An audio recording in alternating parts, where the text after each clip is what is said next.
Hey, are you a business owner, entrepreneur, or professional? If so, we want you to apply to be a featured guest on our show. My name is Adam Torres, and I host the Mission Matters series of podcasts. I've recorded over 3,000 episodes, and we are just getting started. How do you know if you'd be a good guest to be on the show? Well, only one way to find out, and that's to apply, but I'm going to let you in on a little secret. We want guests that have a story to tell, guests with a brand, a product, or a service that can benefit my audience of listeners. If this sounds like you, go to missionmatters.com and click on Be Our Guest to apply. I'd love to talk to you and get to know more about your story. Again, head on over to missionmatters.com and click on Be Our Guest to apply. All right, now let's get into the show. Hey, I'd like to welcome you to another episode of Mission Matters, your source for all things business.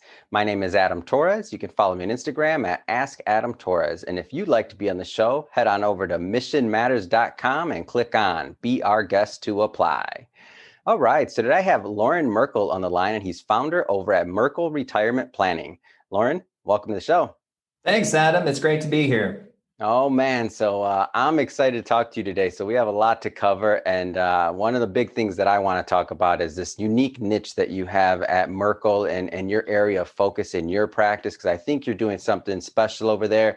But before we get started, I do want to go a little bit further into your background and like what drew you to this financial services and financial planning arena?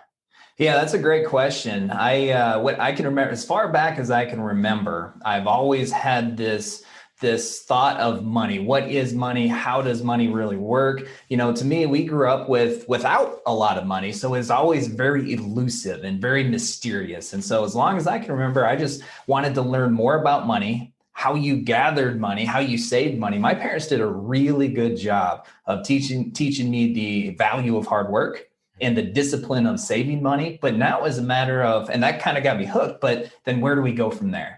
And how can money play a role in my life, but also on a grander scale, how can I influence others to treat money in a way that can improve their lives as well? No, that's and I see a lot of similarities there. So when I started, I'm no longer in financial advisor or in the business, but I was in there over 12 years, almost 14 years.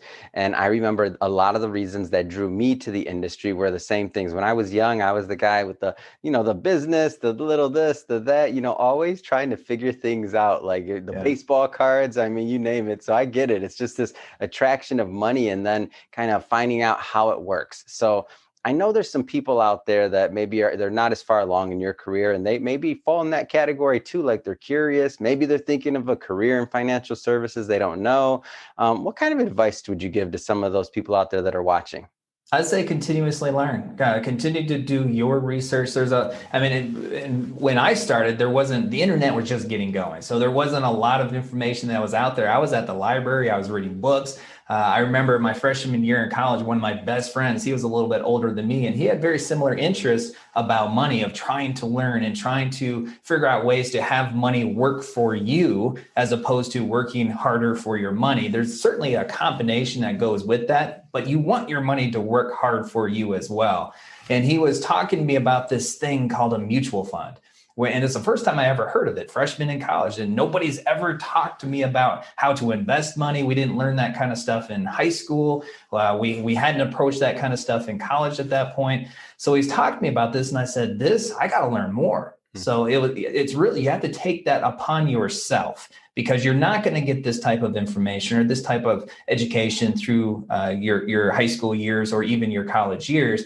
So always keep your antennas up, look for information, seek information, and then have a critical eye towards that information and continue to ask the questions. Ask the questions that aren't being answered through the information that you're receiving, and find a mentor. I've had many mentors over the course of my career, of my lifetime, and I can tell you, of anything else, that would be one of the most valuable things that you can do, is find somebody or a group of somebodies that can really provide their insight, who has scraped their knees a little bit, right? Who has been through some tough times and come out of them and prevailed. And I think by far that will be some of the most important things or steps that you can take to get a foothold in this arena.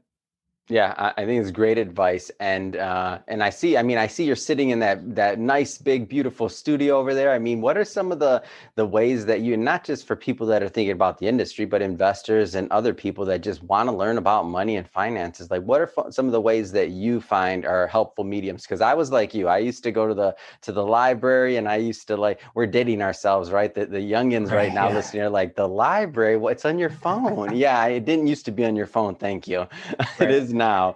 Yeah. What are some of those avenues of, let's just say, information that you think are helpful for people?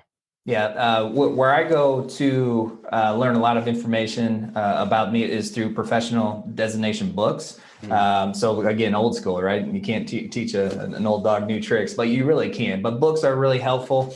There's online resources that you can use. YouTube, believe it or not, is an mhm. incredibly valuable space. You'll get a lot of diverse opinions, and then it's incumbent upon you to dissect those different opinions and really weed out what works well for you, what is appealing to you, what resonates with you, and then what really doesn't.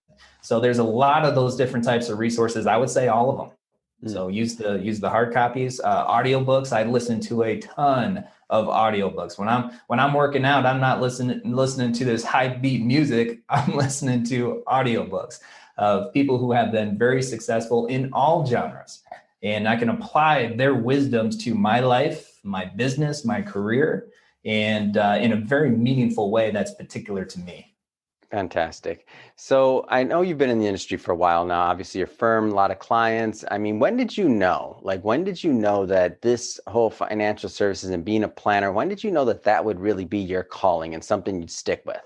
Yeah, Adam, I knew as soon as I found out about this profession, because again, nobody, it was incumbent upon me to teach my parents taught me the principles, and then I had to stretch out and reach out further. As soon as I figured out that this profession actually existed, I was on it. So 1998, I graduated from high school or college, and I started with a small regional broker dealer firm in the Midwest. And that's where I really got to learn about this industry and what financial advisors do, what financial planners do, what brokers do, and how they're different.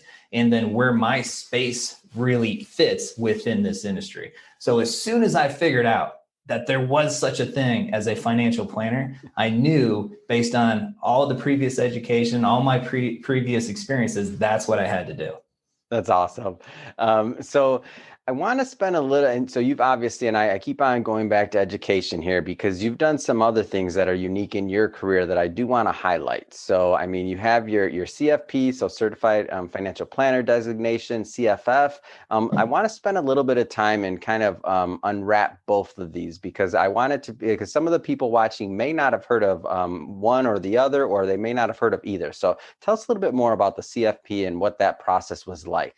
The CFP for me was really important because really for two main things. One is it represents a commitment from me to my clients that I'm going to continuously learn about this industry. I'm going to continuously get better. And I think no matter where you're at, what status of life that you're in, you need to continue to strive to get better at what you do, continuously learn. And so to me, that was one of the most important things is to symbolize to my clients, that's me. I'm going to continue to get better and continue to learn. The other thing is that it allows me, it's one of the two designations, the CFP and the Chartered Financial Consultant, it's one of the two designations that allows me to do comprehensive retirement planning. So I'm not just talking about selling investments or not just saying this is a good stock or this is a good mutual fund. I'm talking about the full package, dependent upon what phase of life you are in. These are the types of decisions that you're going to have to make. And here's the planning that's necessary to make those decisions. And I can write that down and make it extremely comprehensive. And the Certified Financial Planning designation allows me to do that for my clients.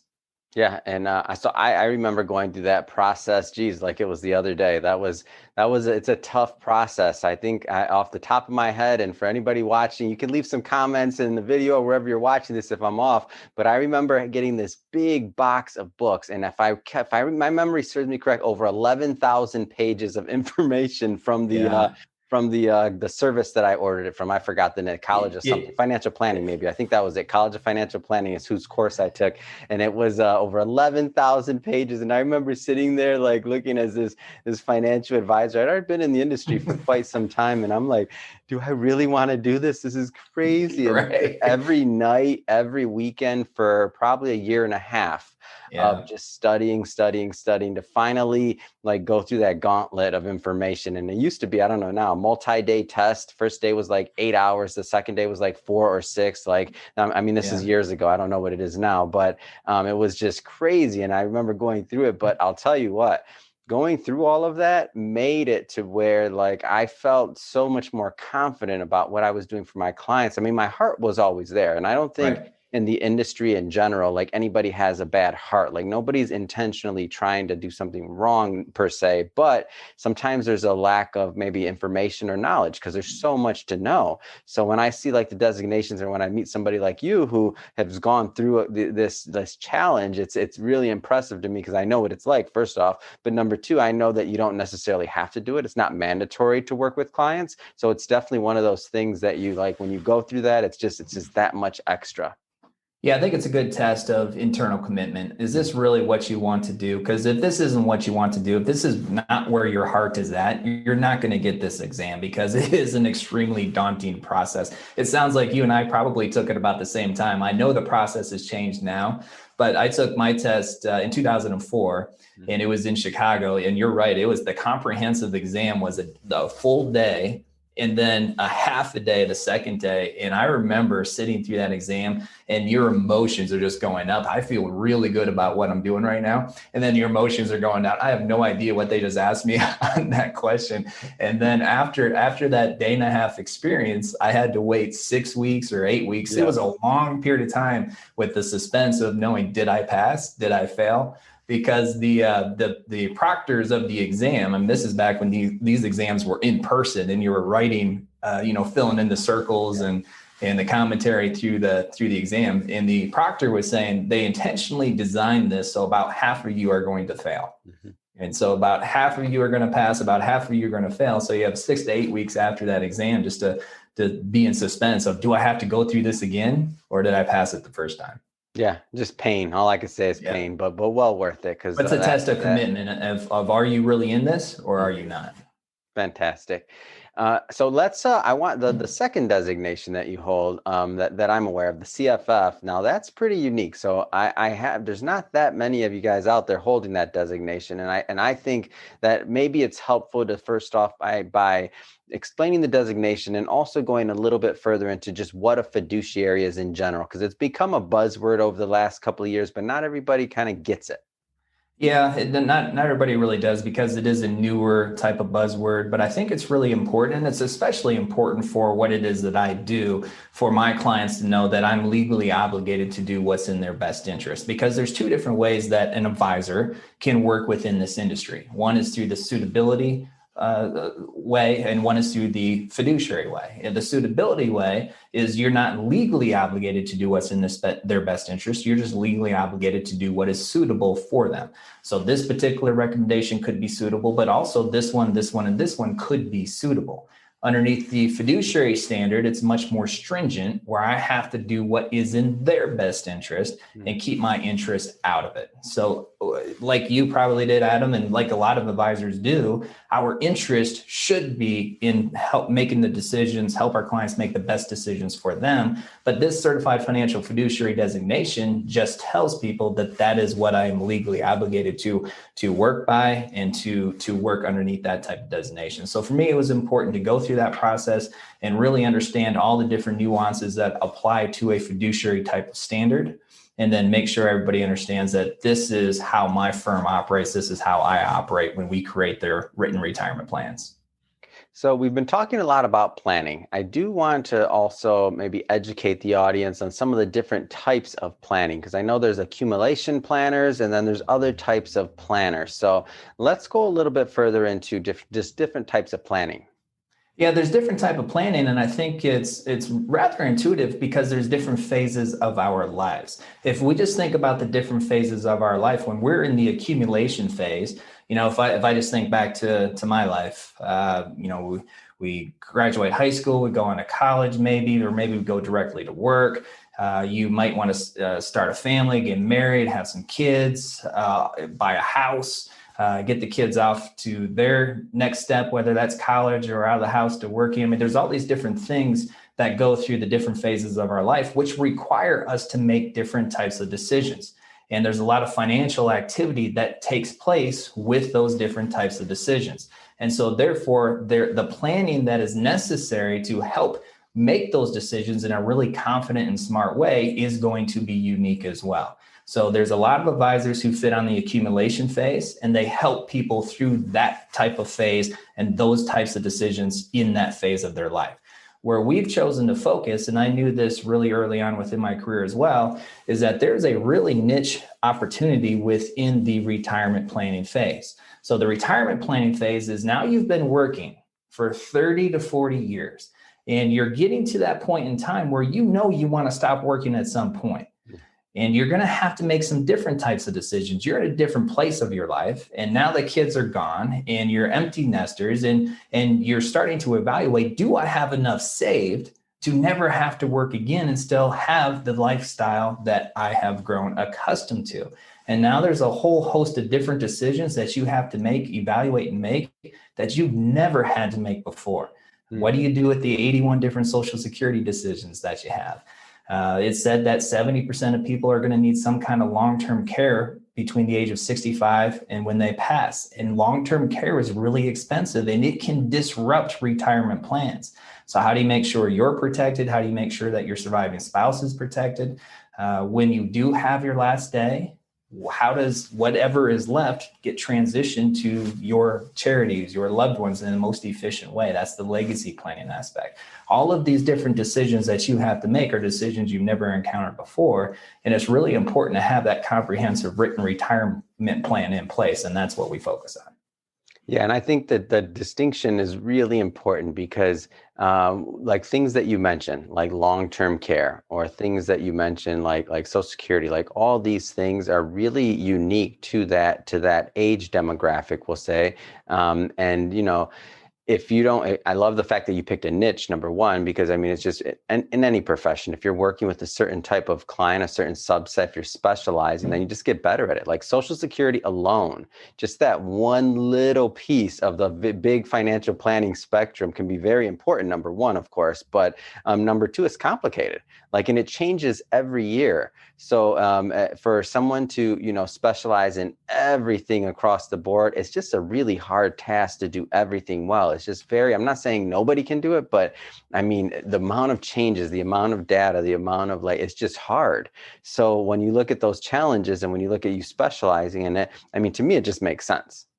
Yeah, and that's why we have to specialize, because there are so many moving parts and legislative changes do take place every year, whether we're talking about Social Security changes or we're talking about tax changes or the legacy law changes. There's so much that goes into the decisions that one should make or has to make as they make that transition to and through retirement. If we're not specialized, if that's not what we're focused on, then we're missing it. And we're going to make some mistakes along the way, which means our clients are going to make some decisions they probably would regret. And one of the biggest pieces of feedback that I receive when we get done with the educational classes that we teach is people will come up to me and they'll say, I wish I would have. I wish I would have known this 5 years ago when I made my Social Security decision, or I wish I would have known this last year when I made my Medicare supplemental plan decision. I wish I would have known this. And regret is not a good thing. And we can limit regret. We can really mitigate the impact of regret if we have this information at our disposal as we're going through that decision-making process. And I can tell you, one of the most valuable things to me is when I can sit across the table from somebody and I can show them what their financial retirement picture looks like. And you can, it's a real thing. You can just kind of see the anxiety evaporate from their face, because they see a clear vision of how they're going to be able to realize their retirement vision. That's a very powerful thing. Yeah, and I think the specific time period that you're working with clients on that is it's a really unique, challenging time, because if you think about it just mentally, and you spend your whole life in this accumulation phase. I have to work, I have to save, I have to work, I have to save, and then when you actually go to say, well, I can spend, like, okay, I'm supposed to spend, this is distribution, I'm going into retirement, like that can be a mentally challenging thing for people. It is really mentally challenging. Some people transition to retirement really easy, like it's always meant to be. And then other people really struggle with it, because for a lot of people, their work becomes their identity. And what they're asking themselves to do is cold turkey, is turn that spigot off, that identity spigot off, and say, I have to reinvent myself. And this is what the rest of my life is going to look like. And that's a really challenging thing to do. And that's why in record numbers, we're seeing people kind of phase into retirement, where maybe instead of working the 40 to 50 to 60 hours a week, they're going to and go to zero. They're going to cut back and maybe work 30 hours or 20 hours and kind of test drive retirement, so they can kind of ease into it. And it's not a big shock to their mental system, because it is a big transition mentally. Yeah, 100%. I think that mental part doesn't get enough. It doesn't get enough focus, right? I mean, we can do that. We can do the charts. We can say this is how long your money is going to last. We can say all these other things and, cover all the bases. But that mental part, I mean, I didn't really realize. I mean, I realized it because I had clients in that age group when I was a planner. But when my mom finally retired, that's when I saw it, because that's when I saw like the intimate side of like what happens, because obviously you're really close with your mom. So like I'm really close with my mom. So then I'm like, wow, this is like mentally like exhausting, / this whole like, what if somebody took my whole identity immediately just because I signed a piece of paper that said I'm going to retire now and I'm not going to do what I've done for the last 40 years. It's challenging. It's extremely challenging. And that's why, as much as comprehensive written retirement plans are typically overlooked, lifestyle plans are even more overlooked. And I think the lifestyle plan is really what helps accelerate the lessening of the anxiety as you make that transition from what has become your identity to what is going to be your new reality.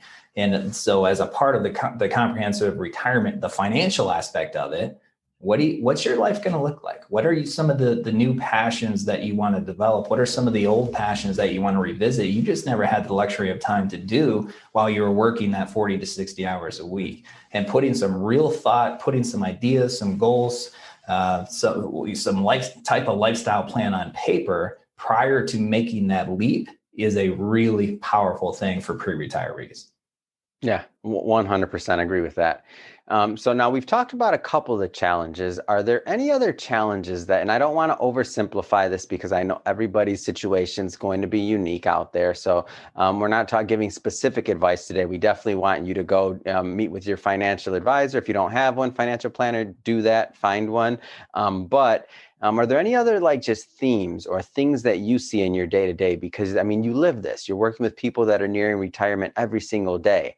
Is there any other themes or challenges that you care to comment on that you see as people are entering this phase of their life? One of the biggest wealth eroding factors when it comes to retirement is taxation. And I think it's overlooked quite a bit because we just get accustomed to paying taxes. We have our W-2 income or maybe 1099 contractual income, and we just have to pay ordinary income tax at whatever marginal rate that we're in. In retirement, though, if you incorporate a tax plan, now is where you can take more control over the level of taxes that you do pay. And never before have we had an opportunity to create tax diversification within our lifestyle.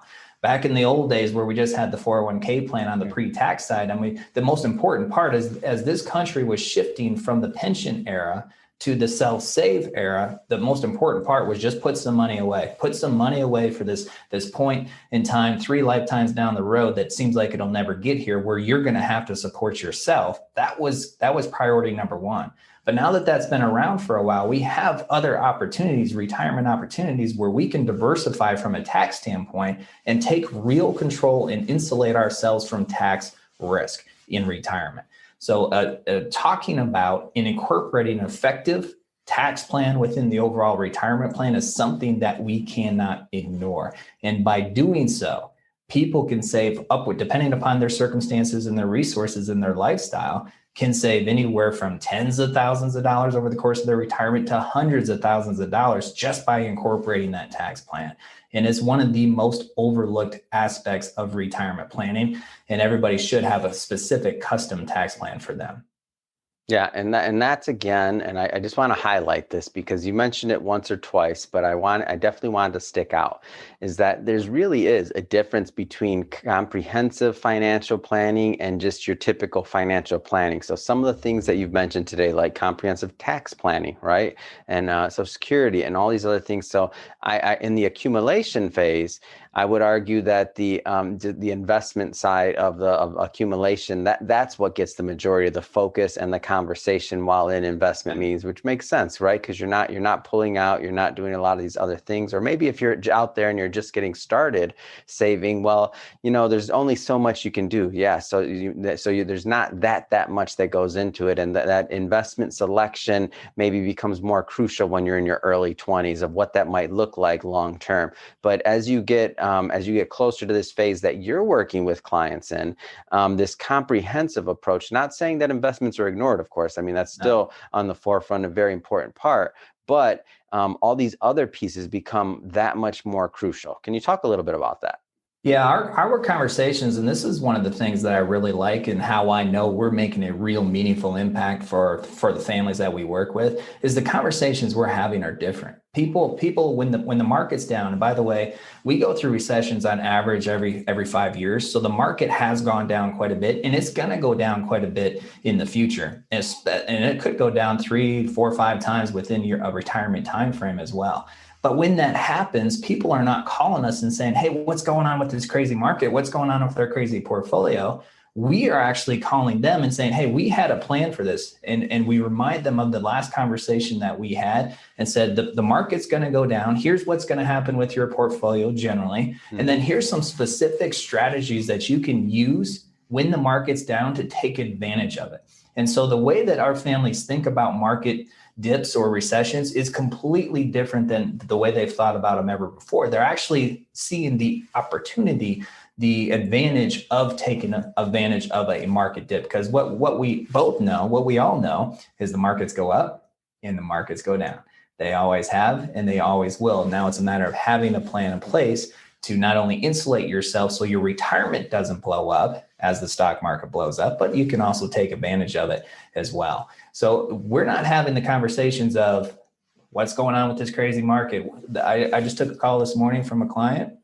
They want to buy a home. So what's the best way to buy that home with interest rates where they're at, with the cash reserves that they have and what they're getting at the bank with those cash reserves, but also how do they title the home?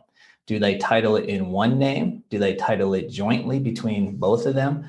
Or do they set up a trust and title it in the name of the trust to help avoid probate in the event that both pass? And that's the kind of conversations that we have all the time. Earlier this week, it was a conversation about long-term care, where our family's parents are going through a long-term care situation. They're really starting to feel the impact of financially and emotionally and mentally that it takes, or the toll that it takes when a loved one goes through that. And they're serious now. They want to make sure that they're insulated from that type of risk. So those are the conversations that we have. And when you solve those types of issues, you solve those types of concerns, and you have a real plan for it, again, that's where you can really put somebody at ease so they can enjoy their retirement vision. They can enjoy that lifestyle plan that they created, as opposed to waking up in the middle of the night and worrying about how they're going to cover this long-term care expense in the event that they have that need. Yeah, I mean, well put, and that's the thing is that, and when you're having those type of conversations, there's only one way to get to that type of conversation with the client, and that's you spent a lot of time on education. So there's no way. So you spend a lot of time to develop those not just relationships, but the conversation with your clients in order to give them the tools to be able to cope and understand what's going on, and that takes time. So I commend you for that, because it's not easy. It's not easy to get to that point with everybody, but when the work's done, and as you're going through this, I feel like it just overall makes a better work relationship for all parties concerned. It does. We have wonderful relations with our families. I'm always bragging about we have the best families in the area that we work with, and we just have a lot of fun every day working with the families, and it's very fulfilling for us when I can have that conversation. They feel really good about their plan and the decisions they make, and if they don't have that information at their disposal, then they could end up in a situation where they have to, if we fast forward 5 years from now, look back and say, I wish I would have done this. I wish I would have known that. And that's something that we're all trying to mitigate as much as we can. So Loren, first off, this has been awesome. Great having you on the show today, and great and really great getting into this, like learning more about your career, your background, what you do, why you do it, and also, your specialty niche, really focusing on people that are entering retirement. If somebody's watching this and they want to learn more about what you do and work with you and your team, final question, two-part question. Typically, what types of investors or families or organizations are typically a good fit to work with you and your team, and how do they connect? Yeah, we're very educationally oriented. So people who want to learn more about how they can make the best decisions in their lives as they approach retirement and go through retirement. So typically, if you're within 10 years of retiring or already retired, those are the families that we work with. And the people who find our services the most valuable are those who want to learn more about how to make these important decisions better as they go through those different phases. The easiest way to connect with us, we try to make this as easy as possible. It's very simple. Just go to merkleplan.com. That's MERKLE plan.com. And we have a whole source of resources that are available up there on a complimentary basis. My whole view is there's a lot of information out there. Let's just put it out there. Let's get you as much information as you can in a very concise format where you can consume it at your leisure. And we have a 30-minute TV show that we play every single weekend. And we have all of that out on our YouTube channel as well. So it's just out there. Take it, consume it, learn from it. And if you want to call us, we have a complimentary 15-minute retirement checkup phone call, which is very simple. And you can find that at merkleplan.com as well, where you have direct access to our retirement planner's calendar, where you can set up a 15-minute retirement checkup phone call and just talk about the things that are very concerning to you. What's important to you? What are you trying to accomplish? And we can make that customized and specific to you. Fantastic. Well, Loren, really appreciate you coming on the show today and sharing more about your background. And to the audience, as always, thank you for tuning in. If you're a first-time viewer or listener, definitely hit that subscribe button. We want you to be a return viewer or listener. Have a lot more great guests coming up for you, just like Loren. And Loren, thanks again for coming on. It's been a pleasure. Thanks for having me, Adam. It's great to talk to you.